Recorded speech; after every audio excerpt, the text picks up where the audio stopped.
अस्सलाम वालेकुम my dear students. ये आपका आज हरूफ के आदिश काल है। आप शुरू करेंगे ब से, ठीक है। आपने यहाँ से शुरू करना है ब से। ब, प, त,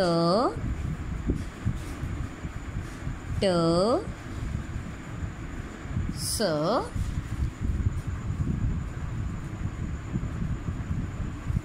ज, च, ह,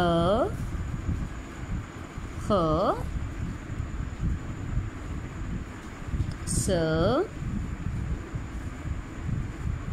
श, स,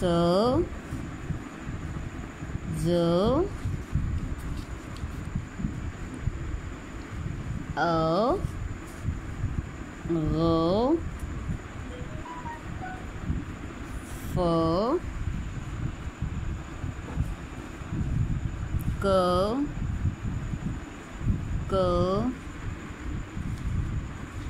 ग, ल, म, न,